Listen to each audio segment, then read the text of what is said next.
Hello friends, आज हम पढ़ेंगे वातल पित्तल कफज प्रकृति के लिए वात पित्त कफज रोग में चिकित्सा।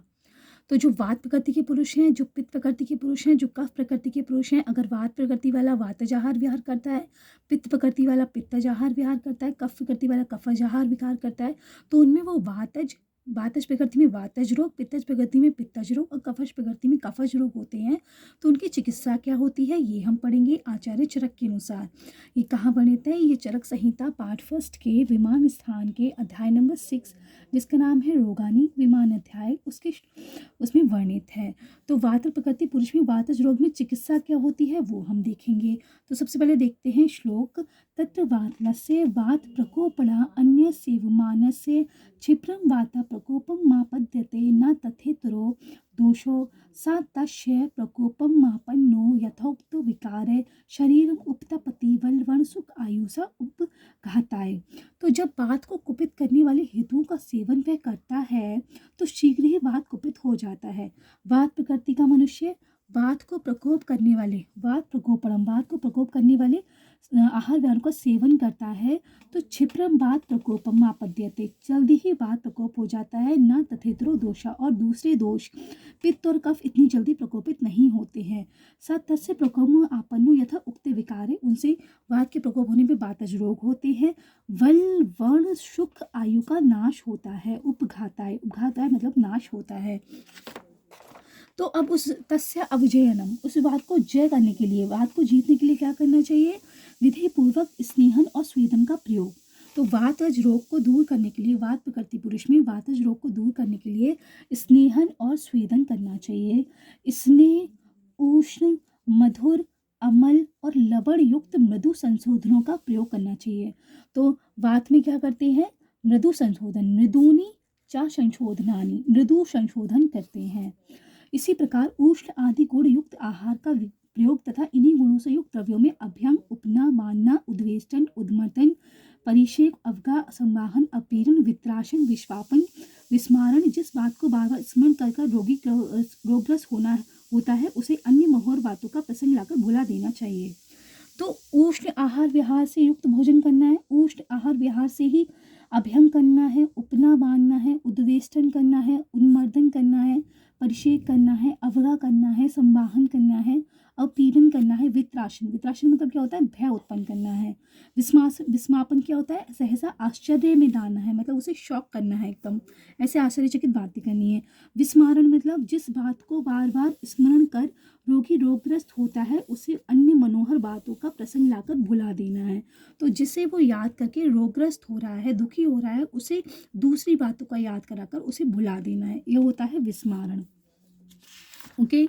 और सुरा आसव आदि मदिरा का पान कराना है, सुरा आसव आदि मदिरा का पान कराना है। अनेक प्रकार के स्नेहों को दीपनीय पाचनीय वातहर और विरेचन कारक द्रव्यों से संस्कार कर प्रयोग करना है। तो स्नेह को क्या करना है? दीपनीय औषधि डालनी है, स्नेह में पाचनीय औषधि डालनी है, वातहर औषधि डालनी है, विरेचन कारक द्रव्यों को डालना है, उससे प्रयोग कराना है। और वातहर द्रव्यों से 100 बार या 1000 बार पकाए हुए स्नेह का सभी प्रकार से प्रयोग करना चाहिए। तो वातहर द्रव्य जो होते हैं उनसे 100 बार पकाया हुआ या फिर 1000 बार पकाया हुआ स्नेह की घृत तैल वसा मज्जा को सभी प्रकार से प्रयोग करना चाहिए। वातज व्याधियों में और वस्ती का प्रयोग करते हैं, और वस्ती देने के समय में नियमों का पालन और रोगी को पूर्ण विश्राम देना चाहिए। तो नियमों का पालन करना चाहिए और रोगी को पूर्ण विश्राम देना चाहिए। अब हम पढ़ेंगे पितृ प्रधान पुरुष के रोग क्या होते हैं और उनकी चिकित्सा क्या होती है। यानी कि जो पित्तज प्रकृति के पुरुष हैं उनमें अगर पितृ प्रधान रोग होते हैं तो उनकी चिकित्सा क्या होती है वो हम देखेंगे। तो पित्तलस्यापि पित्त प्रकोपण अन्य सेवमानस्य, पित्तलस्यापि पित्तम प्रकोपण अन्य सेवमानस्य क्षिप्रम पित्तम प्रकोपम आपद्यते न तथेतरो दोषा।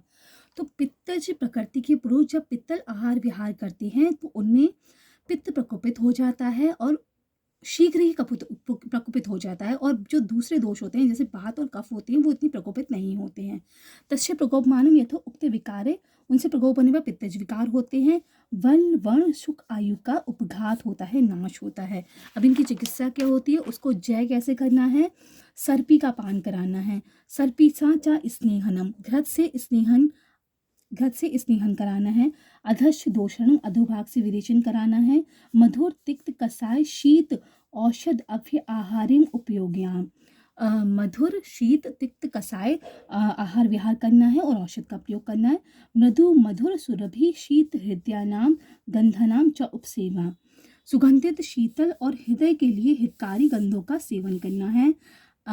मुक्ता मणि आहार आविलीनाम च परम शिशिर आविरस वारी संस्थानाम धारणम सुरसा। अधिक शीतल जल में रखने के बाद मुक्ता मणि और हारों का या मोती या मणि से बने हारों को छाती पर धारण करना है। और क्या करना है? क्षण क्षण में श्रेष्ठ चंदन प्रियंगु कालियक मृणाल पीसकर छाती पर जिन अंग में पित्त प्रकोपित हो उस स्थान पर लेप लगाना है, क्योंकि पित्त में क्या होती है? उष्णता होती है, और अगर हम शीतल द्रव्य का प्रयोग करेंगे तो उससे पित्त का शमन हो जाएगा। शीत वायु जल से उत्पन्न कुमुद कोकनद और सौगंधिक पद्म को वारी सर पे उसी जल से शरीर को बार बार धोना है। कपड़ा भिगोकर बार बार शरीर पोंछना है। कान को सुख देने वाले कोमल मधुर और मनोहर गाना गाना है। बाजू को सुनना है। उन्नति या कल्याण करने वाले वचनों को सुनना है। मित्रों का संयोग होना। शीतल द्रव्यों से युक्त साड़ी और हार धारण करने वाली प्रिय स्त्री का संयोग करना है। तो ये पित्तज प्रकृति वाले पुरुष में अगर पित्तज विकार हो जाते हैं तो उनमें प्रयोग करना है। चंद्रमा की किरणों से शीतल पूर्वी हवा जहाँ निर्बाध लगती हो ऐसे घरों में रहना है। पर्वत की गुफा पुलिन शीतल घर शीतल व शीतल पंखे की वायु का सेवन। सुखदायक शीत एवं सुगंधित वात से युक्त सुंदर बगीचों का सेवन। उत्पल पद्म नलिन सौगंधिक पुंडरीक शतपथ के फूलों के गुलदस्तों का सेवन। सभी प्रकार के सौम्य भाव का सेवन पित्त विकारों को शांत करता है। तो जो शीतल आहार विहार है, इस पूरे का जिस्ट यही निकलता है कि शीतल आहार विहार करना है। अब कफज प्रकृति के पुरुष होते हैं, उनमें अगर कफज आहार विहार किया जाए तो जो कफ ज़्यादा प्रकोपित हो जाता है और पित्त और वात एकदम प्रकोपित नहीं होता है, उससे बल वर्ण सुख और आयु का ह्रास होता है। तो उसमें उसे जय करने के लिए क्या करना है? उसमें तीक्ष्ण उष्ण संशोधन करना है। वातज में हमने क्या पढ़ा था? मृदु संशोधन करना है, और कफज में तीक्ष्ण उष्ण संशोधन करना है। रूक्ष आहार विहार करना है। कटु तिक्त कसाय ये जो होते हैं ये कफ के विरोधी होते हैं। कटु तिक्त कसाय इनका सेवन करना है। धावन दौड़ना है। लंघन करना है। प्लवन तैरना है। परिश्रम करना है, घूमना फिरना है। जागरण करना है। युद्ध करना है। विवाद करना है। व्यायाम करना है। उन्मर्दन स्नान करना है। उत्साधन करना है। विशेष तीक्ष्णा नाम दीर्घ काल स्थित नाम च मध्य नाम उपयोगा।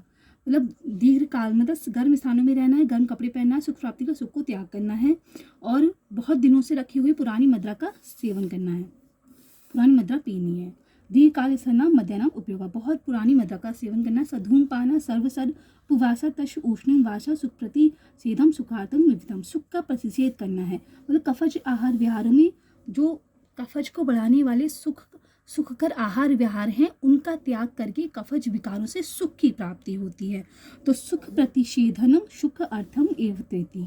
सुख का प्रतिषेध करके जिससे कफज आहार विहार में वृद्धि हो, ऐसे सुख का प्रतिषेध करके कफज जो रोग होते हैं उनसे प्रशमन होता है और सुख की प्राप्ति होती है।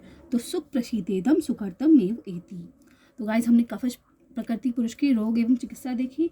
उससे पहले पित्तज प्रकृति के पुरुष के रोग की चिकित्सा देखी, और उससे पहले वातज प्रकृति के रोग की पुरुष की चिकित्सा देखी। तो इस तरह हमने वातल पित्तल कफज प्रकृति के पुरुषों की रोग की चिकित्सा देखी और उनका ट्रीटमेंट देखा कि कैसे होता है।